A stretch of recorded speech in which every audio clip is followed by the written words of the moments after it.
Mes amis, bien le bonjour. On va aller à Bogota, en Colombie, le 20 avril 1998. On a un vol. Ce vol est appelé Air France 422. Il doit relier Bogota à Quito, en Équateur. Maintenant, on peut se dire, que fait Air France dans ces eaux-là? En réalité, à l'époque, c'était très, très courant. Air France ne pouvait pas faire des vols entre Paris et tout plein de capitales d'Amérique latine. Donc l'idée, appliquée par Air France et d'autres compagnies, c'était que on va faire un Paris-Bogota. À partir de là, les gens descendent d'un avion d'Air France et vont continuer par des compagnies aériennes affrétées en wet lease par Air France. Donc ce qui nous intéresse aujourd'hui, c'est le tronçon. En fait, si tu regardes ce vol-là, c'est techniquement parlant, pour les gens qui ont embarqué dedans, pour les passagers, c'est un Paris-Quito en Équateur, via ou avec une escale à Bogota en Colombie. Le seul détail, si tu veux, de l'histoire, et malheureusement, ça va avoir son poids aujourd'hui, c'est qu'une fois qu'ils arrivent en Colombie, ils changent d'avion et ils partent chez une autre compagnie qui, même sur la fréquence, opère sous le nom Air France 422, alors qu'en réalité, ce n'est pas Air France du tout. Alors, la boîte qui va faire ce vol-là, ce 20 avril, c'était une boîte qui était contractée depuis à peu près 1995, depuis à peu près 3 ans. Il s'agit de TAME. Alors, TAME, c'est une entreprise équatorienne. Et si je regarde le nom, c'est grosso modo, lors de sa naissance en 1962, c'est Transport aérien militaire de l'Équateur. Donc en fait, le M, c'est pour militaire. Même si par la suite, on a tenté de la rebrander, on a changé sa raison sociale, on a changé tout plein de choses, c'est resté une compagnie fondamentalement militaire. Tous ses pilotes venaient de l'armée, ses dirigeants venaient de l'armée et elle avait de grandes connexions avec l'armée. Bon, maintenant, cette compagnie-là, eh bien, a eu ses errements. Elle a eu pas mal d'incidents dans le passé. C'était pas, on va pas dire une compagnie dangereuse, dans le sens propre du terme. C'est une boîte qui volait dans des conditions difficiles, Amérique latine, les Andes, tout ça. Donc, il faut s'attendre à de temps en temps de la casse. Mais il y a un schéma assez répétitif. J'ai identifié 3 accidents. 3 accidents. Un dans les années 80. Un Boeing 737 qui s'est égaré un petit peu lors d'une approche. Il a dévié et il a fini par se prendre un volcan. Il y a un autre vers grosso modo 2000 et quelques, 2008. Encore une fois, un avion qui se fait un CFIT et celui de l'Air France 422 qui se trouve pile au milieu entre les deux en 1998. C'est celui-là qui va nous intéresser de manière particulière aujourd'hui et les autres, on en parlera chacun dans des vidéos dédiées. Je remercie ceux qui soutiennent ce canal avec Patreon, ceux qui soutiennent ce canal en allant sur le paywall YouTube, même si moi-même je suis philosophiquement contre les paywall, mais c'est ce qui permet d'avoir des vidéos exclusives pour soutenir le canal. J'aurais pu mettre celle-ci derrière le paywall, mais je me suis dit, vu que la plus grande partie de mon audience est française et s'intéresserait à cet accident, j'ai pas envie, ça serait pas très coubertin de leur mettre cette vidéo en particulier derrière le paywall, mais je remercie ceux qui l'ont financé. En tout cas, on va partir aujourd'hui sur cette histoire et on va essayer de comprendre. Alors, l'histoire, la vidéo se base sur le rapport d'accident émis par les autorités colombiennes. Ce rapport, j'ai trouvé une copie qui était un scan en espagnol. Je l'ai passé à travers un premier logiciel qui a arrangé les pages, mais aussi qui a fait de l'OCR pour identifier les caractères, parce qu'un scan, tu peux pas lire les caractères, ni chercher, ni rien. Par la suite, je l'ai fait traduire en français et je vous donne la copie en français, qui est aujourd'hui, à ma connaissance, la seule copie disponible sur Internet. Même le BA français, qui a dû participer à l'enquête, n'a pas sur son site web une copie de ce rapport-là. On a presque l'impression que c'est un accident qu'on a envie d'oublier. Alors, on va partir aujourd'hui sur cette histoire. Alors, comment ça se passe? On est à l'aéroport de Bogota en Colombie. C'est un aéroport, on va peut-être essayer de comprendre un peu le décor. C'est un aéroport qui est situé en altitude. 3360 pieds, grosso modo, d'altitude sur les cartes. C'est un aéroport assez haut, donc. Il a deux pistes parallèles, la 13 gauche, 13 droite. L'avion qui nous intéresse va décoller de la 13 gauche, d'accord? Donc, elle fait 3800 mètres de long. Typiquement, les aéroports situés en altitude ont des pistes assez longues parce que c'est nécessaire. Sinon, elles vont devenir trop limitatives et les avions ne pourront pas venir ou ne pourront pas décoller avec le plein de passagers ou de carburant et autres. Donc, la piste fait 3800 mètres. Donc, ce qui nous intéresse, donc je vais faire mon petit dessin. Donc, la piste, celle-là, grosso modo orientée dans ce sens, tu la vois, d'accord? Donc, ça, c'est la 13 gauche. Et on a là, parallèle, la 13 droite. Ok, donc la 13 droite. Notre avion, c'est un Boeing 727. Eh bien, je vais vous dire ce qu'il doit faire. D'accord? Je vais vous dire ce que, vu les circonstances, vu le terrain, comment il doit agir. Parce que un des problèmes avec le terrain, c'est que en face, là, en face au terrain, assez rapidement d'ailleurs, on a des montagnes. D'accord? Donc les pistes font face à des montagnes. Question peut-être subsidiaire en marge de cette vidéo, sachant que la montagne était très certainement là avant la piste. On se demande pourquoi on a construit des pistes face à la montagne. Il y avait peut-être mieux à faire. En tout cas, ce que les avions font quand ils décollent de la piste 13 gauche, ils font ceci. On a assez rapidement après le seuil de piste, ici, grosso modo à 3 km du seuil de piste. Mon dessin n'est pas à l'échelle, tu l'as deviné, mais juste pour te donner un ordre de grandeur, la piste fait 3800 mètres et à 3000 mètres, il y a une balise. Cette balise, c'est la balise Roméo R. C'est la balise Roméo, c'est une balise non directionnelle. Elle n'existe plus aujourd'hui, mais à l'époque, elle existait. Et aujourd'hui, la procédure de départ, ici on va parler d'une procédure de départ qui s'appelle Girardot 1. C'est grosso modo, elle n'a pas changé, parce que les circonstances sont toujours les mêmes. On a les mêmes pistes, la même montagne, tout ça, donc il n'y a pas vraiment beaucoup de solutions. Alors, que doit faire un avion qui part de la piste 13R? Alors, il doit décoller, monter dans l'axe de la piste jusqu'à atteindre 400 pieds, ou bien passer à la verticale de la balise Roméo, la première de ces deux limites. Ça signifie s'il décolle, il passe 400 pieds avant la balise, il tourne à droite. Si il est en train de monter et il arrive à, mettons, 360 pieds au-dessus de la balise, il tourne à droite. D'accord? Donc, la première de ces deux limites.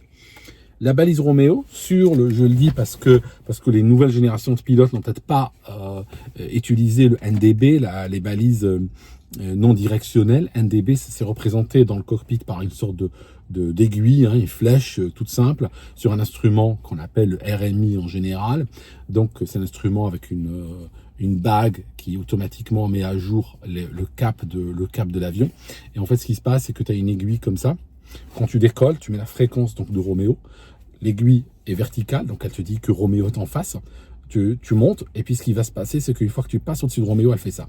Donc l'aiguille va faire ça. Au moment où l'aiguille commence à faire ça, bam, virage à droite. D'accord? Donc, l'idée, si tu veux, c'est que les pilotes, quand ils décollent, ils doivent assez rapidement donc tourner à droite et monter, tu vois, en restant. Et alors, il y avait une limite, il y a aussi une autre limite, parce que, tu vois, c'est tellement dangereux comme endroit.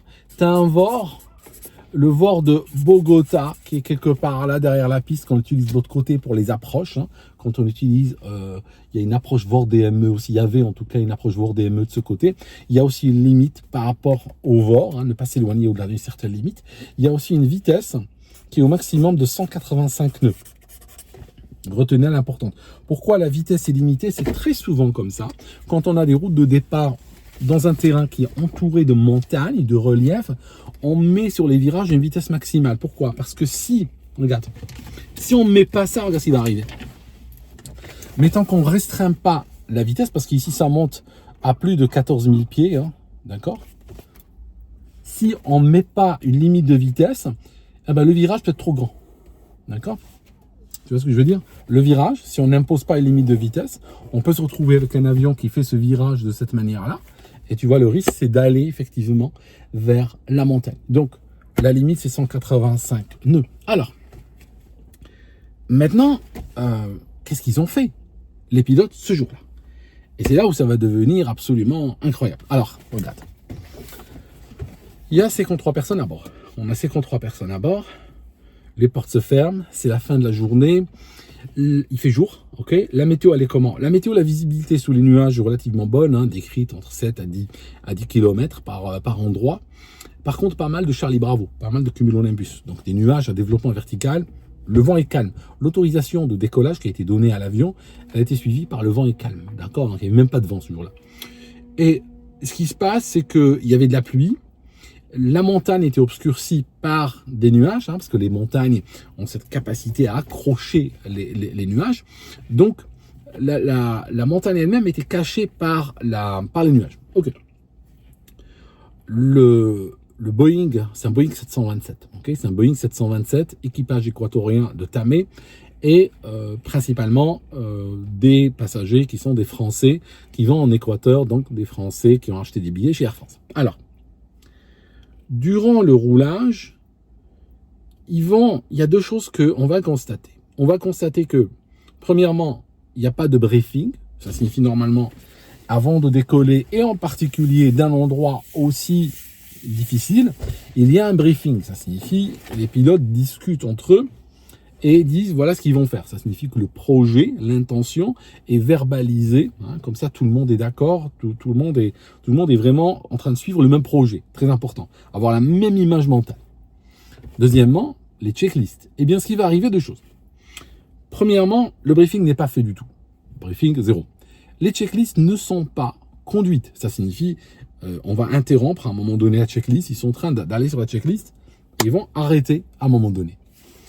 L'arrêt de la checklist va faire en sorte que le transpondeur n'est pas allumé. Le transpondeur est probablement sur stand-by. Il n'est pas allumé du tout, ce qui fait que le code transpondeur donné par la tour de contrôle ne s'affichera pas plus tard sur le radar et le contrôleur aura du mal à savoir où se trouve cet avion. Ok. Donc, les pilotes roulent vers la piste. Et là, il y a un échange un petit peu particulier à la radio. Un échange qui va interrompre un petit peu la séquence des événements. Un des pilotes qui a décollé avant, dans un avion de ligne, il avait décollé, il avait quitté la fréquence de la tour de contrôle et passé sur la fréquence de départ. Et que va-t-il se passer? Il revient sur la fréquence de la tour de contrôle et il annonce au contrôleur qu'il a eu un cisaillement de vent lors du départ. Et lors de son départ, il y a eu un cisaillement de vent. Okay. Le contrôleur, comme il en a l'obligation, va forwarder cette information, même combien même il l'avait entendu, il va le dire à l'équipage de l'Air France 422 ou du Tamé 422. Que va-t-il arriver dans le cockpit? À ce moment-là, ils vont décider de rajouter à peu près 15 nœuds à la vitesse. Ça signifie qu'ils se disent, ok, s'il y a un cisaillement de vent, ça signifie que par exemple, là, dans notre cas, on a 0 vent, il décolle, et puis peut-être quelques secondes plus tard, soudainement, le vent devient puissamment de dos, donc il peut leur enlever de la vitesse. Donc dans ce cas-là, ce qu'ils ont décidé de faire, c'est de rajouter à peu près 15 nœuds à la vitesse usuelle. Alors, le rapport d'accident est, par rapport aux standards d'aujourd'hui, je n'ai pas envie de critiquer les autorités de l'époque, mais par rapport aux standards aujourd'hui de l'époque, serait considéré comme, j'ai pas envie de dire indigent, c'est peut-être un peu excessif de ma part, mais je pense que aujourd'hui, on aurait eu beaucoup plus d'informations, d'accord? On aurait eu plus de détails. Par exemple, les vitesses associées au décollage ne sont pas indiquées dans le rapport. Donc, ce qui va se passer, c'est que, je vais vous dire grosso modo, un Boeing 727 avec la charge qu'il avait ce jour-là, température de 16 degrés, 8500 pieds, je pense que la vitesse de rotation est grosso modo de l'ordre de 140 nœuds. Je me trompe peut-être de plus ou moins, peut-être moins 10 nœuds que plus ou moins, quoi. D'accord?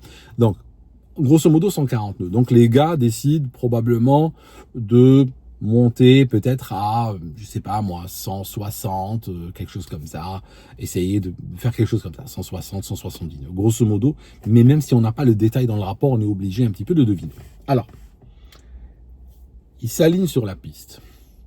Qui fait l'étape? Il y a 3 hommes dans le cockpit. Dans le cockpit du 727, on a le commandant de bord, Il a à peu près 5000 heures en tout. Il a 400 heures sur le 727 en tant que capitaine. Il est capitaine depuis peu de temps. Rappelez-vous, on est en avril.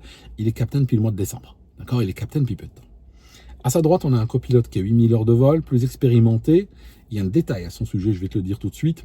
Et on a un troisième homme qui est le mécanicien navigant, ce qu'on appelle l'OMN, officier mécanicien navigant, parce que le Boeing 727, comme le DC-3, le DC-8 par exemple, pas le DC-8, oui le DC-8 c'est vrai aussi, le DC-8, le DC-10, tout ça se pilotait à 3. Il y avait 3 personnes dans le cockpit.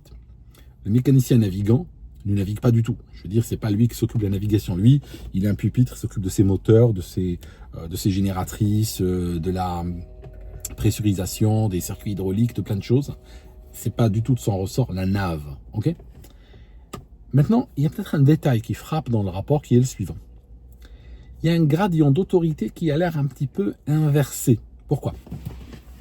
Normalement, un aéroport difficile comme ça, par une météo un petit peu délicate, par un cisaillement de vent annoncé, normalement, ça aurait été le commandant de bord qui le fait. Le rapport le suggère à peine le long d'une demi-phrase, rapidement. Une illusion. Pas une illusion, une allusion. Voilà. Maintenant, il y a un gradient d'autorité. Pourquoi? Parce que le copilote faisait partie de la même promotion que le capitaine à l'armée de l'air de l'Équateur. Et il était le chef du commandant de bord. D'accord? Donc, ça veut dire que les deux hommes se retrouvent par le hasard de leur carrière dans le même avion, alors qu'ils étaient dans l'armée. Et quand ils étaient dans l'armée, le copilote était le supérieur hiérarchique du gars qui est le capitaine. Okay? De sorte qu'on a une sorte d'inversion étrange de l'autorité. Et chez des militaires qui ont travaillé donc sous les drapeaux, l'ordre ou la hiérarchie militaire va dominer par rapport à la situation civile dans laquelle ils sont. Donc, il semblerait encore une fois, je dis ça avec entre guillemets, il semblerait que le copilote avait une sorte d'ascendant d'autorité sur le capitaine et c'est lui qui faisait l'étape. Pourquoi c'est important? Parce que ça peut aussi faire en sorte que le commandant de bord ne remettra pas en question, ne contrôlera pas ou ne contrariera pas les choix que peut faire le copilote. C'est juste ça, s'il le considère comme quelqu'un de plus senior, d'ailleurs été plus expérimenté que lui, et tout ça. C'est juste ce petit détail, et sachant qu'on va finir avec une tragédie, n'importe quel détail compte. Ok. Maintenant, mettre les gaz, l'avion s'élance le long de la piste, tire sur le manche, les roues quittent le sol. À cet instant-là, il leur reste, grosso modo, 107 secondes à vivre. D'accord? Il leur reste même pas 2 minutes. D'accord? Ils seront morts dans moins de 2 minutes. Normalement, à ce stade, le 727 est quand même un avion puissant. Le vol est relativement court. Hein. Quito, Bogota-Quito, il y a grosso modo 1000 km. Hein. D'accord? Un 727, bon, même avec les pertes de temps, tout ça, on parle peut-être d'1h30 de vol, hein, c'est tout. Donc, le 727 est un avion assez capable. Il a 53 personnes à bord, alors qu'il peut en prendre 150, 160. Okay? Donc, il n'est pas très chargé en carburant ni en personne. Donc, il peut avoir une performance, n'est-ce pas, suffisante pour qu'il atteigne les 400 pieds avant même le seuil de piste. Ça signifie qu'il peut décoller, train d'atterrissage, 400 pieds au radio-altimètre et on y va. Et c'est parti. Hein, ça peut se passer si vite que ça. Voici la trajectoire que va faire le 727. C'est une trajectoire assez impressionnante. Je te la montre. Alors, rappelle-toi de ça. D'accord, on va y revenir. Regarde sur le plan. Hein, je vais te dessiner ça sur le plan latéral, n'est-ce pas? Pour que tu puisses voir, c'est assez effrayant. En fait, il s'arrache du sol, n'est-ce pas? Il s'arrache du sol. Donc ça, c'est notre piste 13, n'est-ce pas? Ça, c'est la piste 13 gauche, hein, qui n'a pas porté bonheur ce jour-là. Donc, il s'arrache du sol. Il suit une trajectoire plate, quasiment plate. Une trajectoire normale aurait été comme ça. Lui suit une trajectoire qui lui donne, grosso modo, une vitesse ascensionnelle moyenne de 860 pieds par minute. D'accord? 860 pieds par minute. Bon, c'est peut-être un peu, ouais, c'est presque dans le, si je suis seul dans un Cessna 172, peut-être pas à 8500 pieds non plus, dans un Cessna 172, avec peut-être pas beaucoup de carburant, c'est faisable, d'accord? 860 pieds, c'est extrêmement bas pour un avion pareil. Ça signifie même quand il a décollé, et je tiens compte de l'altitude, on est à 8500 pieds, je tiens compte de la température qui est 16 degrés, donc ça nous donne quand même, on est à ISA plus 20 pour ceux que ça intéresse, mais malgré tout 860 pieds de montée moyenne, c'est juste pas possible, c'est trop bas. On est en train d'avoir une trajectoire extrêmement plate. Ok. Que va faire l'avion? Il va prendre de la vitesse, vu que tu as les moteurs qui sont à la puissance de décollage et que l'avion ne monte quasiment pas. Ok, tu as une aiguille du variomètre qui est en dessous de 1000.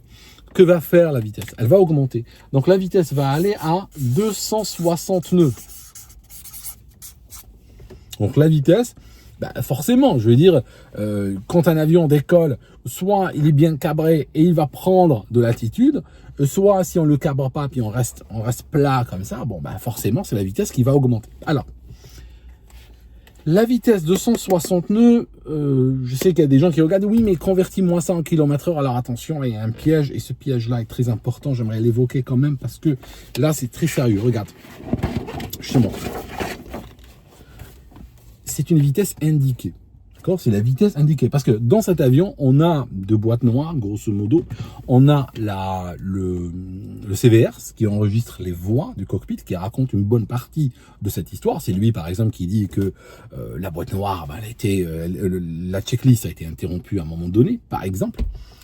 Et on a pas un DFDR, on a un FDR, un enregistreur de données, qui est d'un autre âge, qui est antédéluvien, littéralement, était illégal à cette époque-là. Il aurait dû être changé depuis plusieurs années, mais il n'a pas été.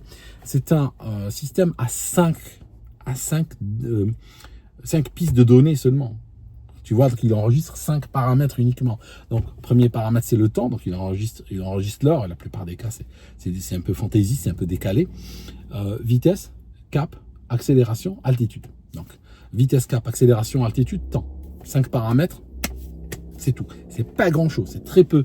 Après, pour faire une analyse, aujourd'hui, bon, après, ils sont montés à 30. Aujourd'hui, tu as plusieurs centaines, même dans certains appareils.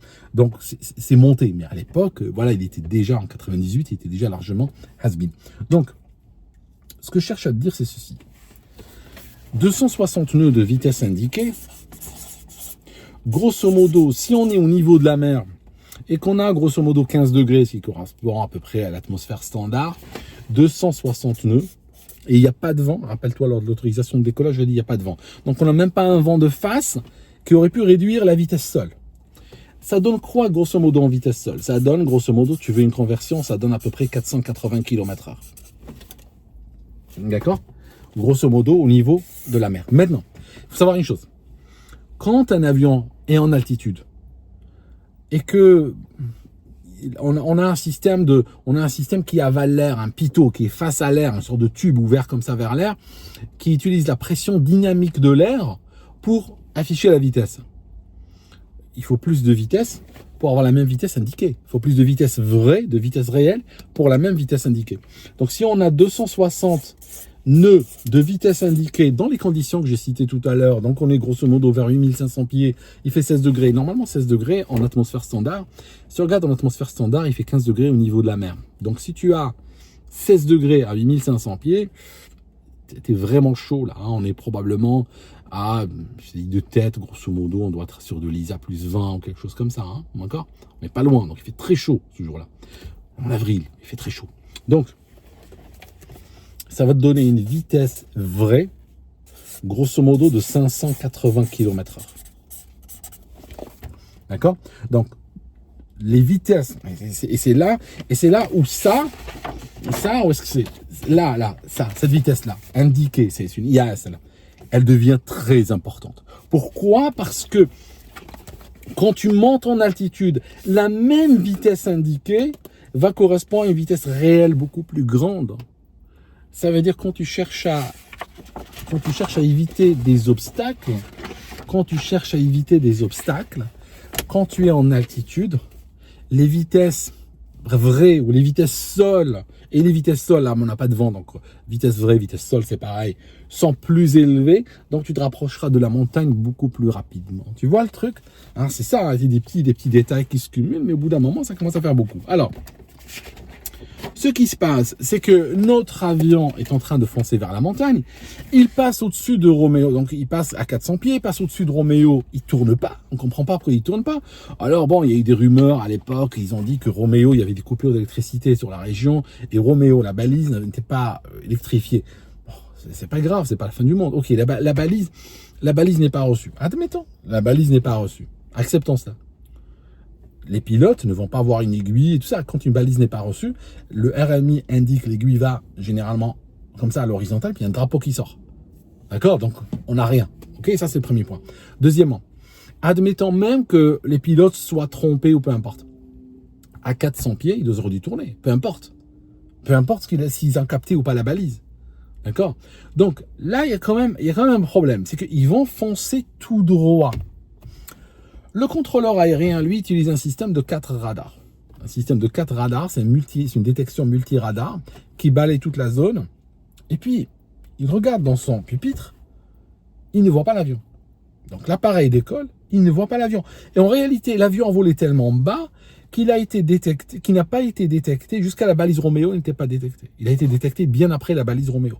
Ni par le radar primaire, ni par le radar secondaire. Même les radars primaires, qui se fichent pas mal du transpondeur, eh bien, il était trop bas pour être détecté. Ça signifie littéralement qu'il était en train de voler tactiquement, quoi. Il était en train de voler tellement bas qu'il était sous le seuil de détection des radars. Donc,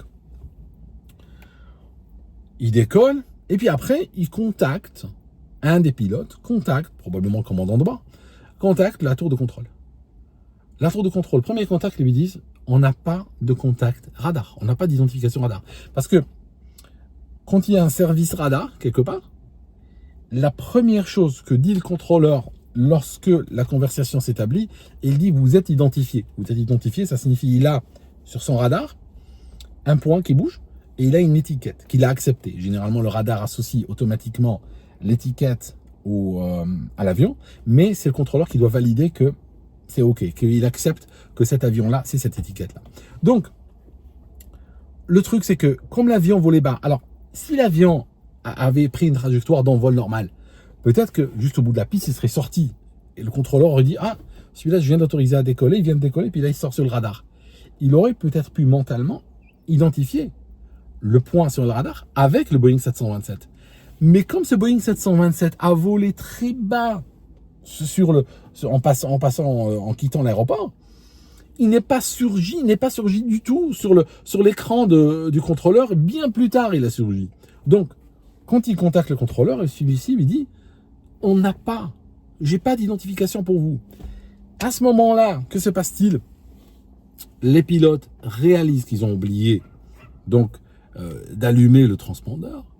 Et sur ce, tac, ils allument le transpondeur. Donc, pratiquement, au moment où le contrôleur dit ça, il dit « Oups, on l'a oublié ».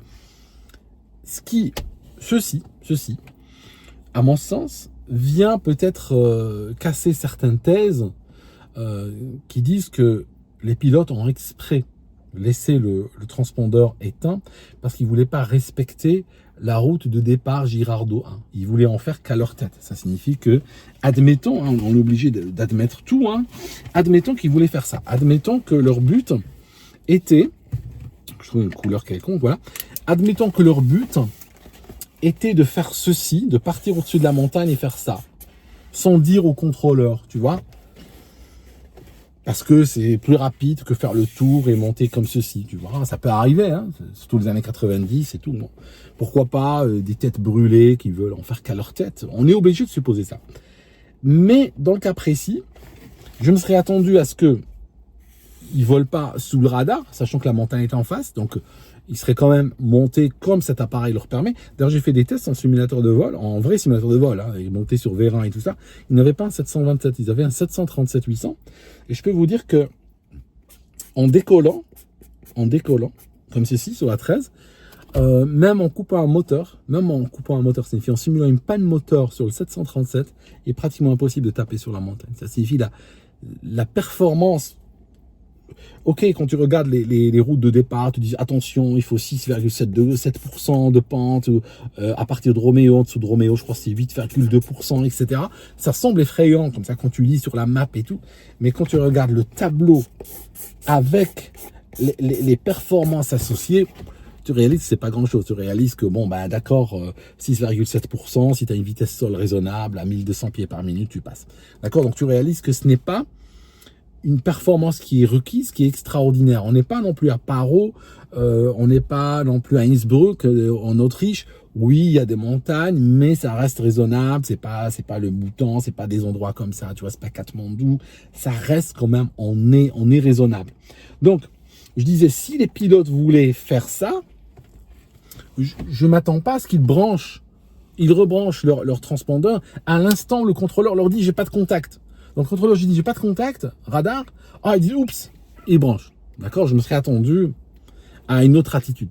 Essayer de gagner du temps, dire le transpondeur ne marche pas, dire oui, ok, on va le brancher, et puis après perdre du temps. Non, attendez, laissez-nous quelques minutes, etc.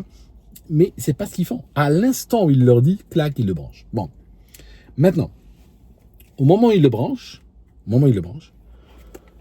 le radar commence à afficher l'étiquette donc de l'Air France 442. Il y a quelques informations qui s'affichent. Elle n'est pas complète, l'étiquette. Et puis c'est tout.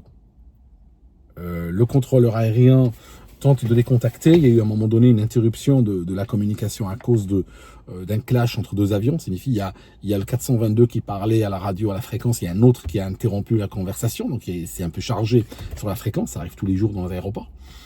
Et en fait, le système du contrôleur affiche une étiquette sur la France 422, mais elle est incomplète. Il y a des infos qui y manquent. En réalité, à ce stade, tout le monde était mort déjà dans le 422.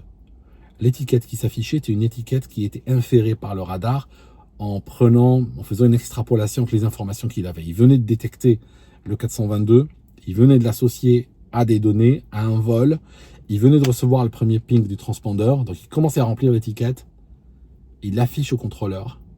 C'est l'impact contre la montagne. Ce qui va se passer, c'est que notre avion, notre Boeing 727, à un moment donné, va surgir du nuage. L'instant d'après, une aile va taper. Il a tapé à 9800, grosso modo 9800 pieds d'altitude. Donc tu vois, depuis qu'il avait décollé, presque 2 minutes, il n'était pas monté de beaucoup. Il décolle à 8300 pieds et presque 2 minutes plus tard, il n'avait même pas atteint les 10 000 pieds. Il était grosso modo à 9800. Tu vois, c'est pas grand chose, hein. Donc pour te dire que il est parti sur une trajectoire extrêmement plate, extrêmement rapide. L'aile droite tape, l'instant d'après, c'est le reste de l'appareil qui tape. Donc ça a été très très rapide. Les contrôleurs tentent de le contrôler, d'appeler, bien sûr, il y a rien, il y a pas de réponse. Les secouristes commencent à chercher au bout d'un moment. Il y a des témoignages qui arrivent de gens qui disent on a vu un avion taper contre la montagne. Il y a un feu qui se déclare également. Il y a à peu près 1000 mètres carrés de terrain qui a pris feu, mais c'est rapidement éteint par la pluie. Et quand les secouristes arrivent sur place, il y en a un qui a dit aux médias il n'y a pas de corps, il n'y a pas de corps. Et effectivement, la violence du choc est telle qu'on peut imaginer que tout a été littéralement pulvérisé. Même si par la suite, alors le rapport part sur des pages, comment ils ont identifié des gens, comment ils ont tenté d'essayer de savoir qui est qui, afin de donner une possibilité de sépulture et tout aux familles, n'est-ce pas? Mais c'est pas quelque chose qui a été facile. Donc, on a également pensé, on s'est dit, est-ce qu'il y avait par exemple une panne moteur? Parce que on a réalisé que Tamé n'avait pas de procédure panne moteur depuis Bogota. Ça signifie que par exemple, si après le décollage ils ont une panne moteur, il n'y avait aucune procédure qui était publiée sur quoi faire. Je fais quoi? J'ai une panne moteur. Je tourne quand même. Alors on a commencé à théoriser, peut-être qu'ils décollent, ils ont une panne moteur, ce qui explique le faible taux de montée. Mais bon, ça explique pas la vitesse, hein. Tu as une panne moteur, tu vas pas à 260 nœuds comme ça en quelques secondes. On a trouvé les moteurs, ils tournaient. On a réalisé qu'ils n'étaient pas en panne. Voilà, les disques des turbines étaient tous montrés des déformations consistantes avec une rotation à vitesse élevée. Donc non, c'était pas un problème de panne moteur. Les moteurs ont fonctionné tout le long. Et peut-être quelque chose qui a été peut-être la plus terrible, c'est quand on a analysé la vitesse de l'avion n'a fait que progresser. Il n'y avait aucun signe d'un cisaillement de vent. Parce que s'il y avait un signe de cisaillement de vent, à un moment donné, la vitesse aurait cessé de progresser ou bien serait revenue en arrière. Il n'y a eu aucune perturbation sur la vitesse. Ce qui a fait dire au contrôleur que le pilote qui a annoncé le cisaillement de vent, lequel cisaillement de vent a déclenché toute cette histoire finalement, a été le détail qui a fait boule de neige par la suite. Eh bien, il n'y a pas eu de cisaillement de vent. C'était probablement une turbulence, peut-être une turbulence de sillage d'un avion qui le précédait ou autre.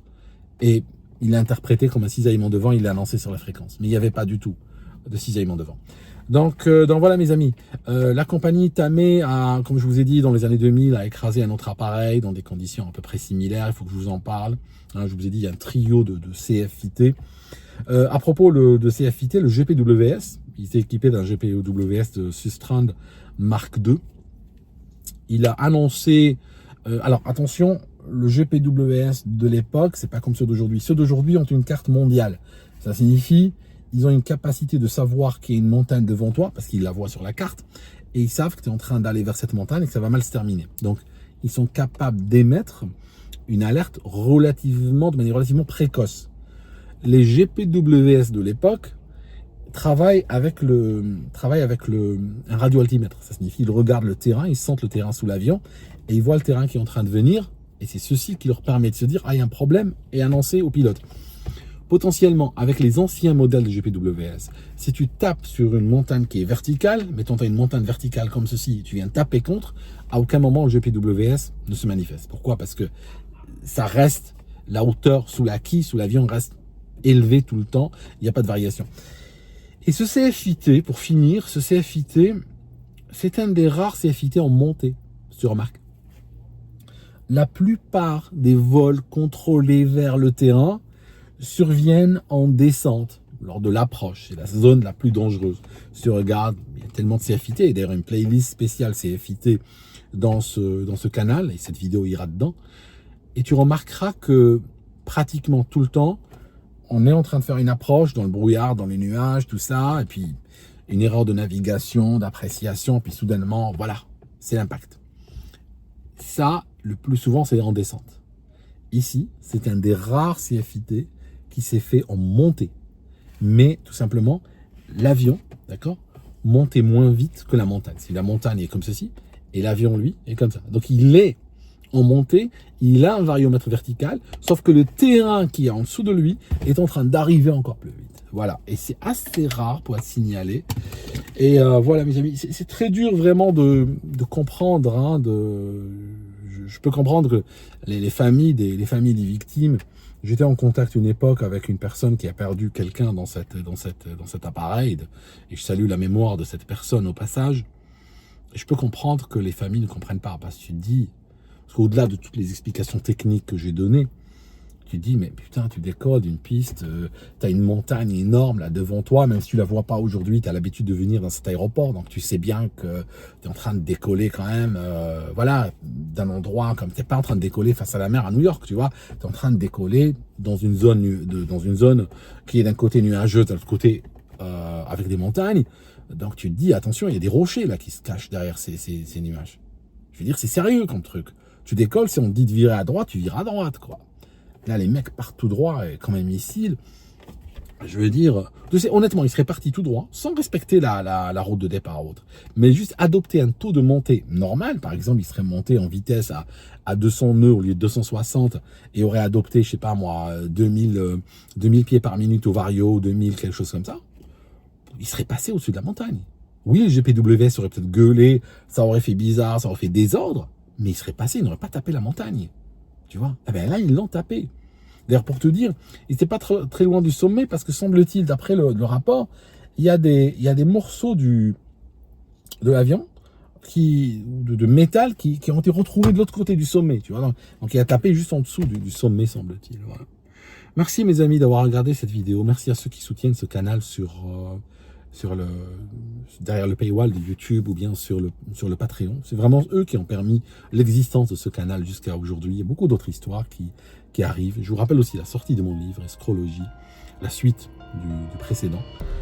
qui est disponible sur Amazon au format papier ou Kindle. Et puis nous, on se voit dans la prochaine vidéo. À très bientôt.